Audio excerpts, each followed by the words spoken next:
Hi there, BookTube, and today is a tag, and it's done by the wonderful tag innovator that is Shawn The Book Maniac, and this is his epigram tag, which is original to him, where he offered one of two possibilities, considering the epigram at the front of books. Either go back and compare the relationship of the epigram to the book, which is what I'm going to do today, or the other alternative is to pick up a book on your TBR pile and read the epigram and imagine what kind of book that's going to usher you into. So I'm going to post the link to Shawn's original video. Go and check it out because it's brilliant and inspiring and give you loads of ideas for your own version of one or both of those. Okay, so I've got 9 books here selected at random. The first thing to say is I'm surprised at how many books don't have an epigram. I thought all books did. I wonder also if it's a sort of Western sort of phenomenon that only sort of writers from America and the UK are largely given to it. But anyway, okay, so the first book is The Savage Detectives, Roberto Bolano. All however many pages that I struggled through. But the epigram was by Malcolm Lowry, who wrote Under the Volcano, which is another book that I've struggled with and actually not finished, unlike this. So the quote from Lowry is, "Do you want Mexico to be saved? Do you want Christ to be our king? No." Which is intriguing, mysterious. I don't know what the context of that is from Larry. Presumably it's from Under the Volcano, since it mentions Mexico. What does it say for the Bolano book? Well, the thing about this Bolano book is that I found it very hard to relate each chapter or each section to what had preceded it. It didn't seem to hold together at all. In that sense, it was quite postmodern. So to get one epigram that sort of conveys all of that was asking too much. So I didn't really sort of get anything either from the book or the epigram. So that was that book. The next one, American Psycho, Bret Easton, Ellis. Another book I really struggled through. You'll note that these are both Picador 40s, and I got them both for free, which is just as well because I really didn't get much out of either read. But there you go.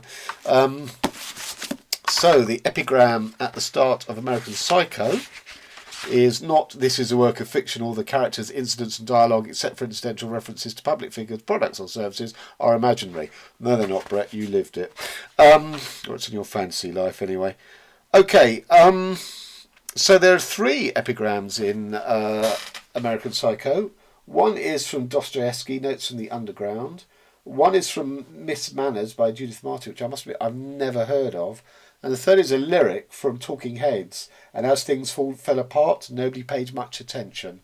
I wonder if Talking Heads publishers got onto Bret Easton Ellis for royalties, because they're lethal like that. But anyway, so this is Dostoevsky's. Both the author of these notes and the notes themselves are, of course, fictional. Oh, how ironic, because I just read out the disclaimer that is in all books. Nevertheless, such persons as the composer of these notes not only exist in our society, but indeed must exist, considering the circumstances under which our society has generally been formed. I have wished to bring before the public, somewhat more distinctly than usual, one of the characters of our recent past. He represents a generation that is still living out its days among us. In the fragment entitled Underground, this personage described himself and his views in attempts, as it were, to clarify the reasons why he appeared and was bound to appear in our midst. The subsequent fragment will consist of the actual notes concerning certain events in his life. Well, that absolutely relates to the novel. I mean, I'm sure you all know American Psycho, but it's sort of 80s, 90s American sort of consumer stroke financial business culture gone mad, where a sort of a yuppie, a sort of trader, very rich, is obsessive about designer clothes, designer brand gadgets, and all of this. And he's a murderer as well, or he fantasizes about murder. And Ellis's sort of thing seems to be sort of says that one is very much concomitant to the other. That, you know, when you have a soulless society in which everything is in terms of its superficial value, that tramps, for example, who will be at the bottom of any kind of aesthetic scale, of free game. They don't deserve to exist and to sort of spoil the view, as it were. And that's one of Patrick Bateman, who's the character in this. He assaults a tramp. So that seems absolutely spot on. I mean, Josh Goyevsky seems to be saying, the reasons why he appeared and was bound to appear in our midst. And Patrick Bateman is such a character too in 80s, 90s America. So the second quote is Miss Manners by Judith Martin. One of the major mistakes people make is that they think manners are only the expression of happy ideas. There's a whole range of behaviour that can be expressed in a mannerly way. That's what civilization is all about, doing it in a mannerly and not antagonistic way. One of the places we went wrong was the naturalistic Rousseauian movement of the 60s, in which people said, why can't you just say what's on your mind? In civilization, there have to be some restraints. If we followed every impulse, we'd be killing one another. So that too absolutely applies to this, in that, Bateman's obsession with his looks and having the most up-to-date gadgets. He is very mannerly, but he's a psychopath as well. Interesting that starts off by saying one of the major mistakes people make is that they think manners are only the expression of happy ideas. Because this is a book about manners, and as I say, it leads to sort of violence, psychopathy and predation. So, that quote, again, absolutely applies to this. But, I would have read those before reading the book. I mean, I knew vaguely what the book was about. I would have read those. Would they have tipped me off? They certainly weren't spoilers, because I didn't remember either quote. I'm not sure I actually remember any epigrams. But they absolutely lead into what is to follow. They're not trying to excuse it. They're not trying to contextualise it. The one thing about American Psycho is that Bret Easton Ellis does try and contextualise it. You might not buy it, but he is providing context for it. And then finally, the Talking Heads lyric, please don't charge me on my channel, Mr. Music Publisher. And as things fell apart, nobody paid much attention. Well, the thing about Patrick Bateman is you don't know if he's really killing these people. And if he is, everyone seems to sort of ignore it. When he's sort of covered in blood, or he's got to clear up this house from all the slaughter inside it. And it seems to be that his sort of, trader mates are not unaware or exposed to this, but none of them ever comment on it or, dob him into the police or anything. So that also fits. But, I didn't like the book, and therefore that sort of puts the quotes, that sort of makes me look sort of down, not down, but sort of think lesser of the quotes, which is not a position you want to be in, really. I've got Dostoevsky's notes on the Underground Man to read. I haven't read it yet. Okay, The Lost Scrapbook by Evan Dara, which is a real sort of cult novel from America, has two quotes. One is from Kierkegaard: "To honour every man, absolutely every man, is the truth." And then Titus Andronicus from Shakespeare: "Oh, let me teach you how to knit again, this scattered corn into one mutual sheaf, these broken limbs again into one body." And they are both absolutely apt for this book. It's a really clever, experimental, radical book, because it just seems to be a load of voices concentrating on one at a time in a community in the Midwest.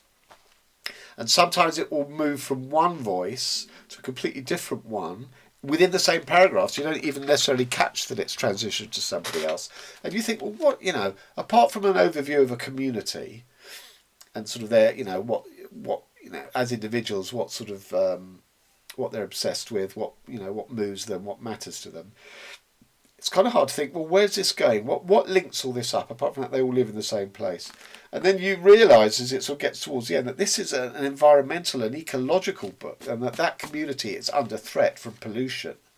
So when you come back to the Titus Andronicus: "Let me teach you how to knit again, this scattered corn into one mutual sheaf, these broken limbs again into one body."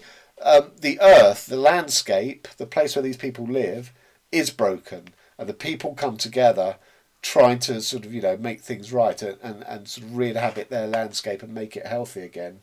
And the Kierkegaard quote, to honour every man, absolutely every man is the truth. Well, Dara honours every man and woman in the community that he covers and gives them a story and treats us to his story.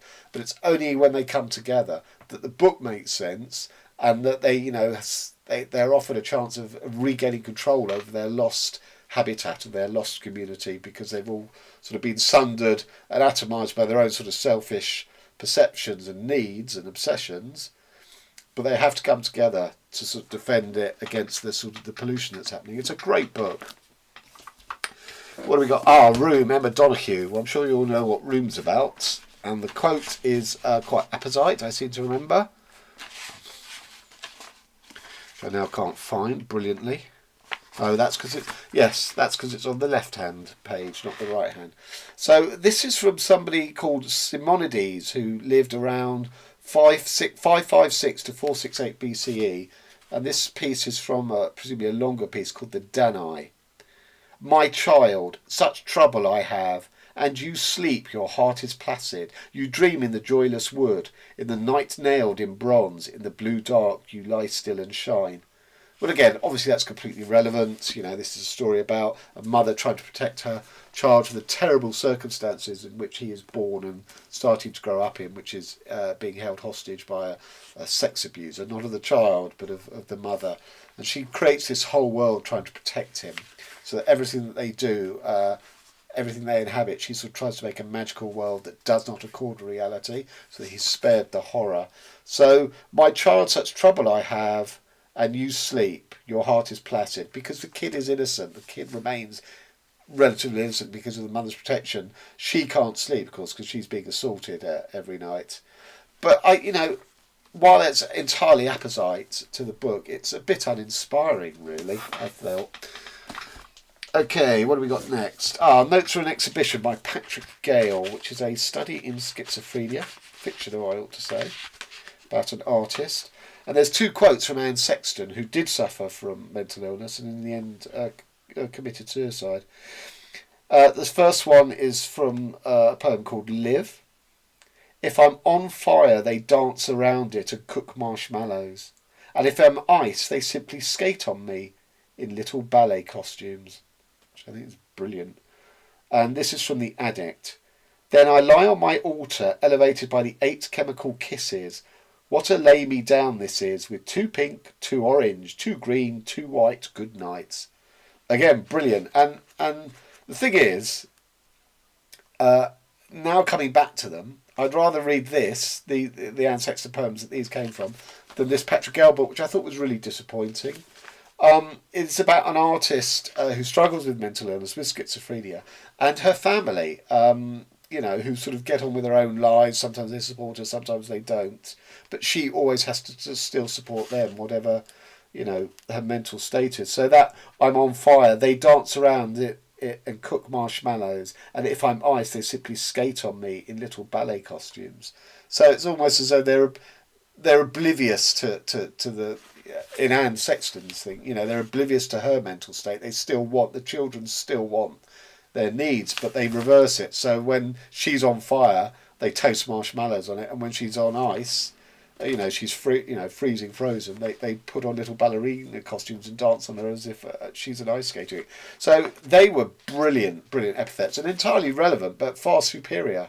So the world of the Gayle book that they ushered in couldn't live up to the brilliance of those two epigrams from Anne Sexton.